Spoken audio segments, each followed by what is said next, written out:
Mga kaibigan, ngayon lang ako nag-video muli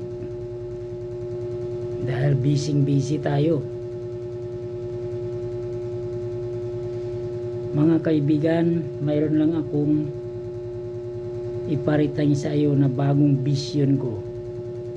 Dati ko na itong sinabi dati sa mga ibang vlog ko noon na si Donald Trump ay pwedeng magiging presidente muli.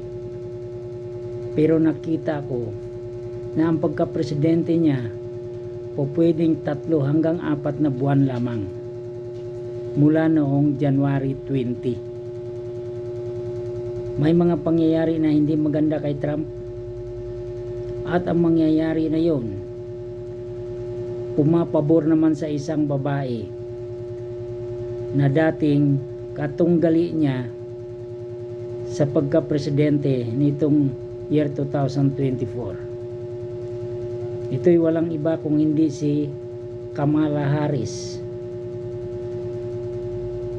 Tingin ko mukhang siya ang magiging presidente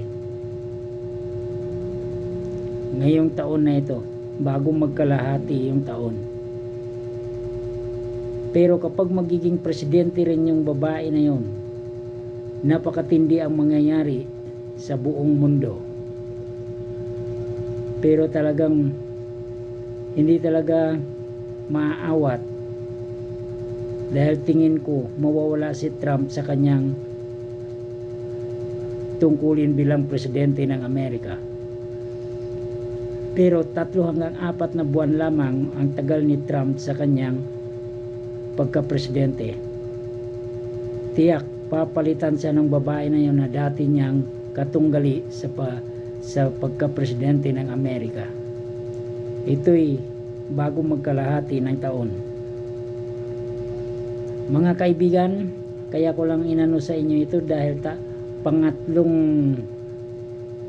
vlog na natin ito diyan kay Donald Trump mula noong buwan ng October. Ngayon pangatlo.